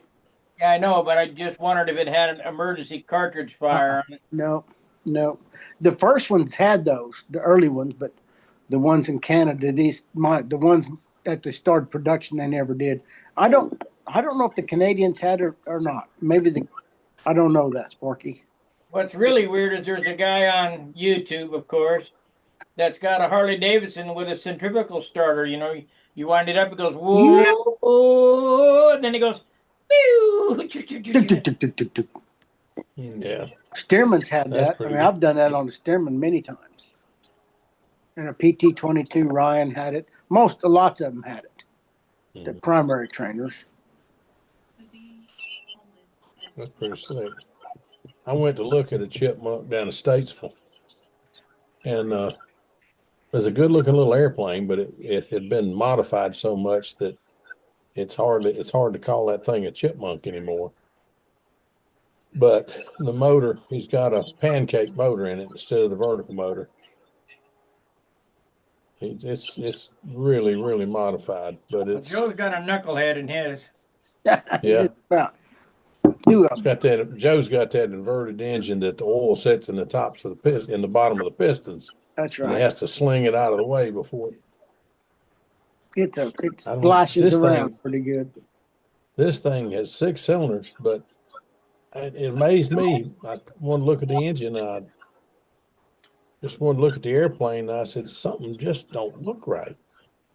And the guy walked up behind me. I had no idea it was the guy that owned the plane. He says, you want to look at it? I said, yes, sir. I've always wanted to see a chipmunk up close. I like chipmunk models. I wanted to see a real one. Well, the paint job's nowhere near what I want. I want one of the original style paint jobs, yellow I can with. fix you right up. Well, I want to see one of those. This one is red, white, and blue, and he calls it a super chipmunk.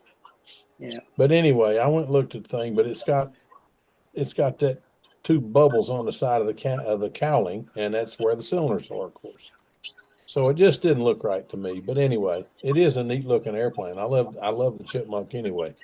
But he gave me his card and told me wait till warm weather and come see him. He would find out if I was a flyer or not. Okay, well, we'll see. I've been up a few times. I've never been upside down, but I've been up a few times. But we had a good talking about the plane. It's a really nice looking airplane. They did that a lot. There a lot of them had Gitzo motors and big Lycomings and geared stuff. I think this is a Rangers. Lycoming. They had I think a lot this is a of Lycoming. Yeah. Uh-oh. Pretty Let me common. mute this. My wife and my dog are playing. That's the way they play. Well, I've rebuilt a dozen or 2 Lycomies, maybe more, and Continentals. When I first started at the airport, I end up in the engine shop, and that's all we did is build motors and test run them. Put the club props on them, test stands. Yeah, we had this real long. The main beams are about that big around the tubing, Mm-hmm. and we had a whole bunch of different props depending on what motor we was running. That's right. You know, when I started there, you could get an overhauled 0200 for $1,200. And then I got checking years later, just for the case was more than $1,200. Yeah, it'd scare you today. Well, they were using them for the Reno Air races. You know, everybody wanted that 0200. They I didn't turned think that that was a rascal really powerful 4,000 RPM, Gordo. What's that? They turned some of them 4,000 RPM. Yeah, we run one of the tests down at 25, 26. That's about right. Yeah. Ooh. Okay. Okay.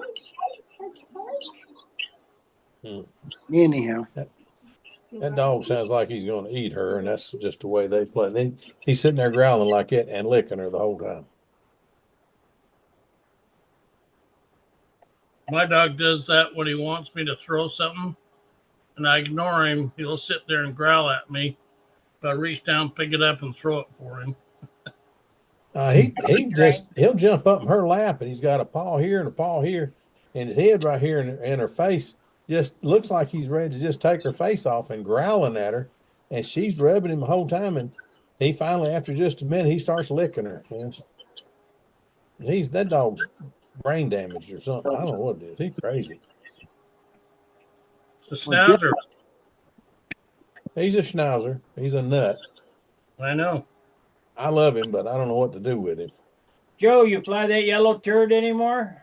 no, I flipped that last time. I did 4 or 5. I did 3 patterns, I think. I haven't flown it since. I came home and put a different set of gear on it. I'm going to see if those gear doors are causing an issue. I can't imagine they are, but I'm going to try it one more time. I built new landing gear without gear doors just to see. What? It does this sometimes, and I don't know know. doing that. What are you talking about? What airplane are you talking about? That piece of crap that I built called the Vortex. Oh, okay. It does funny stuff, and I don't know why. But I thought, well, I'll just try the gear doors just to see. But it's not a happy camper sometimes. I mean, I did all the tricks. It'll do everything well. It's just not, you got to help it too much. Acting as a trim tab, Joe, the doors? No, I don't have anything. No, I ain't got any trim tabs on it. No, I'm talking about the gear doors. Sometimes they Oh, act as a yes. trim tab. It had gear doors. So I thought, well, if the gear doors are angled, could Yeah. that be causing issues during the turn? I don't know. Yeah. So I just made wire gear just to try it, just to learn something. I'll probably do that Wednesday. It's a nice looking airplane. It just doesn't fly very well. Why is it when you build one and you decide this is not going to be a great airplane, so I'm not going to take any special whatever to finish it, and you just throw the thing together, take it out to the field, man, it feels like something you want to take to the Nats. But you take 3 months and do everything you can to get it to look just beautiful. And you end up with it looks good, but it flies like a turd. I don't know what's wrong with this. Well, I do know that one flaps off a little. I don't know the elevator, that drill stock you called it. What'd you call that, Robert? Drill rod. Drill rod is soft, and it's easy to knock that crooked. If those elevators are crooked, it's real troubles and line tension issues. But I've got that. They're even, and it turns the same, but it yaws when it turns. And it just may be that one flaps grabbing air quicker because I put 7 layers of tape on it to make it the same height up and down. Well, if it doesn't hit the ground next year, I'll take it home and put a new flap on it. That'd be the thing to put new, yeah. I don't think it's going to hit the ground. I ain't going to try to. I ain't got close to the ground yet with it. What tank are you running in, the clunk tank? No, I'm sorry. Yes, it's a tank just like I use in Big Blue. It may have been the one out of Big Blue, actually. I'm not sure. What happened to Big Blue? I flew the wings off of it, Phil. I should have sent this tank along with it. This is the tank for it. I got a Tiger 60 and the engine's running fine. Is it too nose heavy? No, doesn't seem to be. What hurt it by putting that 7 layers of tape on that inboard flap, I had to put another at least 3/4 ounce of tip weight on it. Well, that the reason being is that's equal span wing. Yeah, that's okay, but all that 7 7 layers of duct tape's heavy on the inboard wing, so that's just adding to the problem out there, you know. What do you have, Gumby on it? No, I got Gumby and lead mixed in it, you know. Lead mixed in the Gumby. I think the tip box was full. It was. You're correct. Guys, if you're going to build one, which one do you think flies better, equal span or the one that the inboard's a little bit bigger? Asymmetric. Asymmetric, okay. I'd build the outboard span 1/4 inch bigger. You just want to be different. You can't do what everybody else does and beat them. You got to do something different. That's one of the best flying profiles I had, Phil, was a Wildcat, and actually made that equal span wings, added 1/4 inch to the tip on the outboard and 1/4 inch more flat. And I think you just want to be different, don't you? An ounce and a half of tip You weight. did that on purpose. Stayed away from you all the time. Never chased you. Look, you're flying around a dang circle, Phil, on a set of 64-foot lines. And the lines you're dragging trying to pull the airplane into you. And you're going to make the inboard wing bigger to make it come at you even more from the drag? Hey, You know the reason. You know it's supposed to be bigger to carry the weight of the lines, but You got tip weight for that nonsense. Now you Well, got that's what I inboard bigger wings. When you turn it loose, it wants to chase you because the outboard wing's lighter and it doesn't want to keep up, so it turns at you when you take off. You should have Yeah. learned your lesson on All American. I did. I built equal panel. I built mine equal panel, but a lot of people are still using asymmetric. I think the big boys talk about, is it 3/8 or 5/8, Robert? 3/4. 3/4. Three I quarter, think there's a lot of ways to skin Maybe I'll that. try that because this thing's three designed with quarter 2 inch inches, shorter and on I the ain't doing outboard, Joe? that. Is that what you're saying? Yeah, with just the unequal panel just means you carry less tip weight, really, for the most part. Right? Yeah, but when you know, my Cavalier, it's got that inboard wing so Yeah. big. I got to carry more tip weight than needed because when you turn it loose, it wants to turn at you and chase at you. Because the I don't inboard like wing it, and all though. the lines so heavy, it can't keep. It slows it down. The Viper has one more rib bay in it, but you got to remember my ribs are 1.25 inches apart, so it's Mhm. 1.25 inches bigger on the inboard. I just Yeah. don't think it's necessary. And then the outboard flap is 1/4 inch wider at the tip. Yeah, so why not make it bigger all the way and make it the same size flap? There's something to that carrying extra weight. I I guarantee you there is. That 78 Nearing Special that Les built out in the garage, it was built in December of 78, painted right on it. And I got to measure, well, dang, it's got equal span of flap. This boy knew something in 78, equal span of wing in 78. Then I started measuring the flaps. And the outboard flap is much bigger than the inboard flap. I said, well, ain't that something? You can carry more tip weight, which helps. Where does the tip weight help you? What maneuver? overhead. We'll have a lesson. Overhead, yeah, overhead. Absolutely. Triangles, hourglass, overhead. Yeah. and even the square 8, the tip weight helps you to That's- stay out there. Absolutely. And which are the high scoring points? Which one's the hardest to do?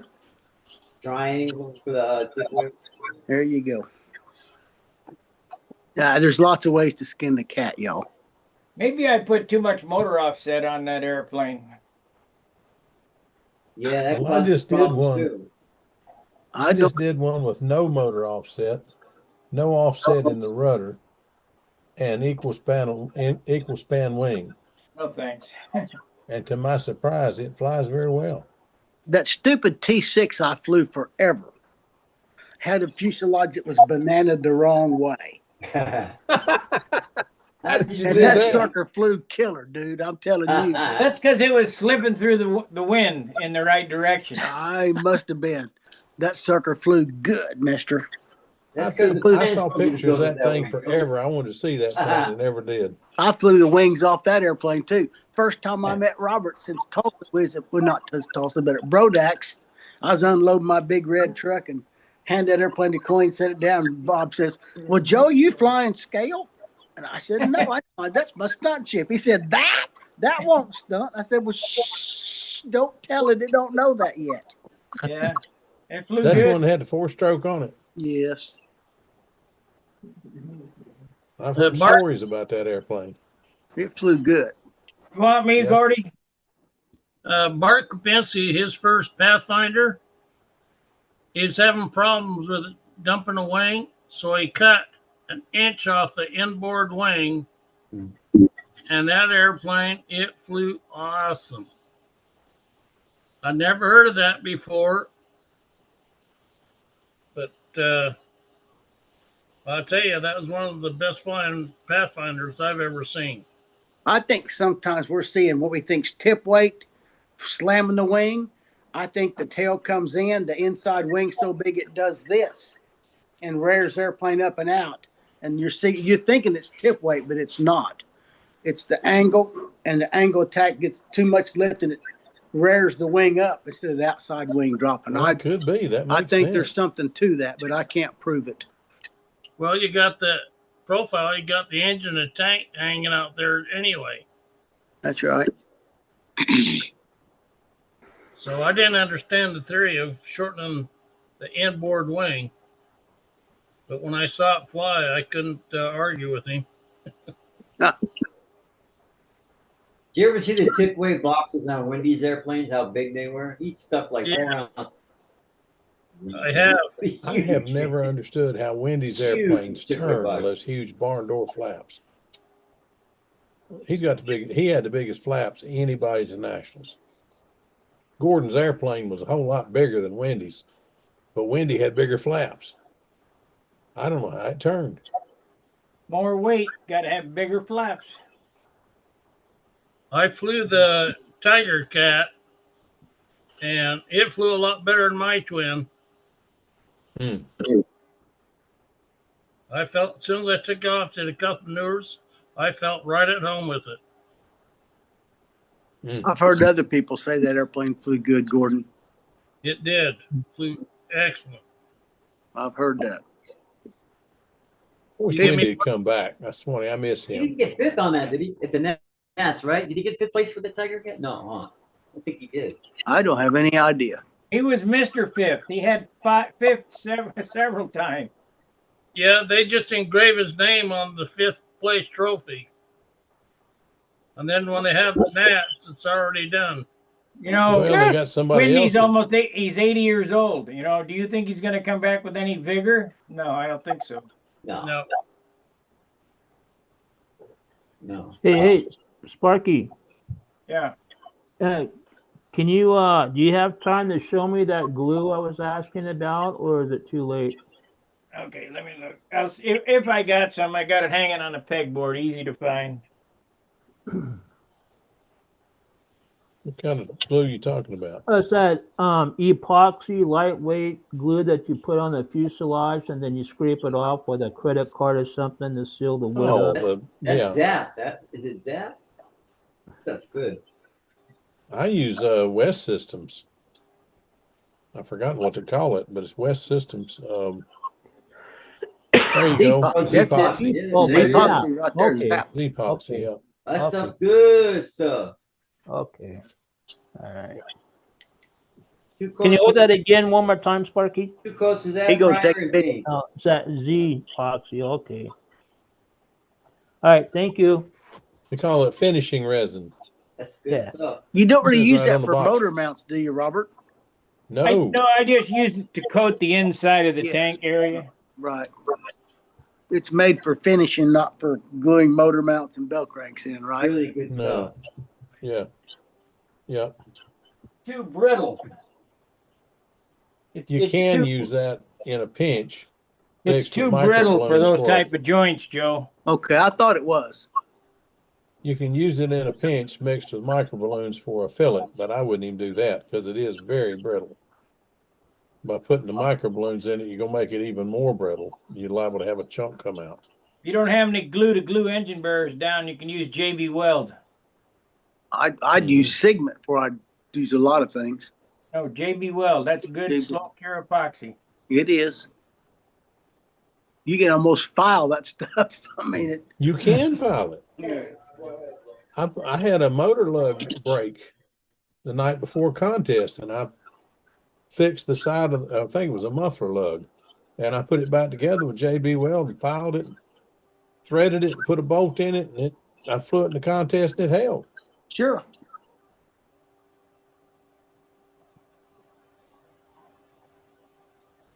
JB Weld. The stuff I used to use back in the 60s was kind of think of the name. It's kind of like aluminum paste. Yeah. It's only a 2-part mix in a small can. And I was What telling they- Roger about it, and we was gonna buy a can. And it was $85. What was that stuff called? I haven't seen that in decades, man. I used to put it inside my motors to pack the case on my combat motors. Stuffer. What? You made a stuffer out of it. Yeah. Get the crankcase pressure up. We used to use that on Fox 35s in the intake. Or I don't know what you call it. Glue a popsicle Anyway. stick in there. Instead of a popsicle stick, we used the JB Weld. And just before it got good and dry, take the sleeve and coat it with Vaseline and shove it down in there one time and turn it and then pull it back out. And the thing go in there and everything was nice and smooth and clear. And if you saw any Vaseline on the thing, you just cleaned it off with a popsicle stick, rounded it up a little bit. And before it got really dry, you could take and reshape it, round the edges off just a little bit. Man, that thing, you forget about having a Fox Burt. You didn't have one, but it was still a Fox 35. You still didn't have the power you needed. Hey, Joe, I remember the name of that stuff. What was it? DevCon. DEFCON. That's it. DEFCON. That's an aviation product. Yeah. Good DEFCON used to make all kinds of stuff. They've got some stuff here called I can't even say it. Epoxy paste for concrete repair. There's epoxy paste for aluminum air conditioning fixing things. But yes, I haven't seen that stuff in decades. Master Cool Alumabond AC epoxy repair. JB Tools. That's interesting. I remember seeing something like that in the catalog, real airplane parts from Aircraft Spruce, but I took the catalog out to the building today. I think that's exactly what Gordo's talking about, I believe. Yeah. I'd forgotten about that. I haven't heard that word in decades. We didn't either. Well, that's I because started using JB Weld and I quit worrying about the rest of it. You know, when I was using it, it was $30, and we thought that was outrageous. Yeah. What is it now, 100? Well, you know, Duco made a regular glue like Cement that if you put your hinge tape down with that, or cloth hinges down with that, when you got done, you could sand it and the darn stuff would disappear. But you couldn't. We used it in the '60s, but I haven't seen that stuff in decades. Jerry Phelps told me to find some of that. I said, "Yeah, right. I've been looking for that for years. I ain't seen it." Yeah, I use Tight Bond. To put cloth hinges down? Yep. Tight Bond. I Tight still Bond 3, use you dope. reckon? I still use dope. Well, I'll try it with Tight Bond. In the cloth hinges, it goes right through the hinge. Yeah. It makes it really strong, and you can sand it. Yeah, okay. That's what I need then. You know, I do that, on flight streaks and stuff. Yeah, I'm doing a plane that's got a elevator that's only 1/8 of an inch. If you got 1/8 of an inch, you just do not have room to put a plastic hinge in it. There's just not enough left to hold the hinge. There's sure no crime in using aluminum. Make it out of stitched fabric or, any of that kind of stuff. Linen will work, but it wears out quicker. If you make it out of nylon. stitch or what's the coverall, Phil? You probably got coverall at the house. The coverall, you just cut that with your 2x2 and you use your nice picking shears and mark it knife.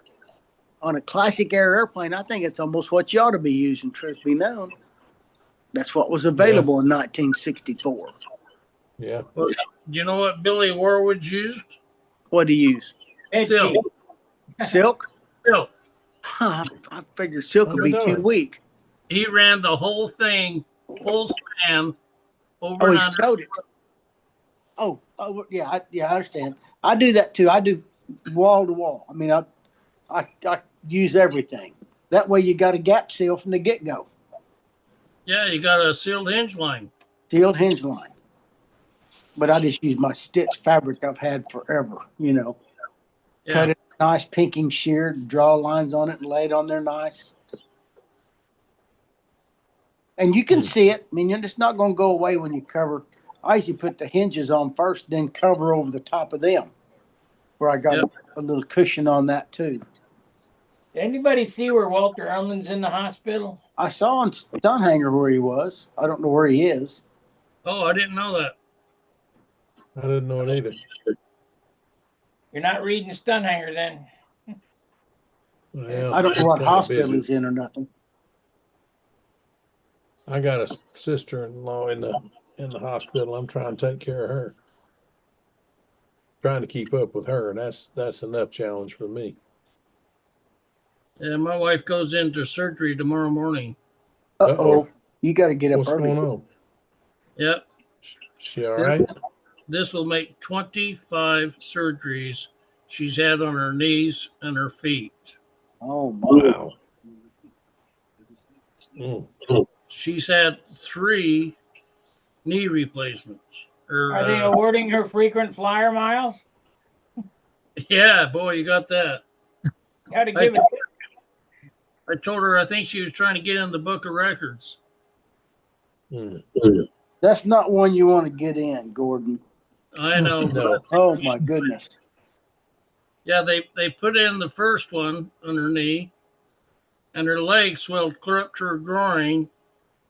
And after a year, she went in to the doctor and says, "This swelling has not gone down." He says, "Do you think I'm allergic to the metal?" "No, that's not very likely." And she says, Bet it was. She has told her, "I'm allergic to, I can't wear nothing but real gold around my neck or I break out."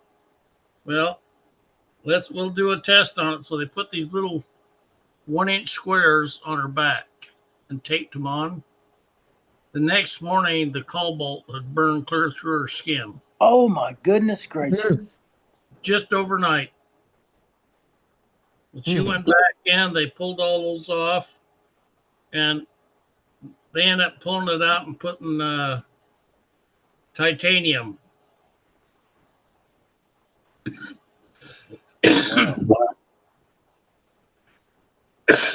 And this last one, they put a plate in there on the upper part of her foot, and she's been in so much pain, she went back in, and the metal plate they put in there broke. So now they got to operate and take the plate out. Oh my goodness. Good grief. You know who we're missing? Howard. Oh yeah, where's that Howard guy? Yeah. Hey, thanks for watching. I'm going to shut the YouTube off now. We do this every Monday and Friday at 7 o'clock Central Time. You can come in and join us by going to @the bench at Stunt Hangar. I really appreciate you watching. Let me see here. Now I got to move Gordy out of the way. There we go. All righty. Fair winds, tight lines. See Hey, ya. right. I'm gonna See you sign tonight. off. I'm Bye, going to sign everybody. off too, y'all. Have a good evening. Right. Enjoyed it. Take Good care of night. yourself, Joe. Thank you. All right, we're going to end the stream then with everybody going away.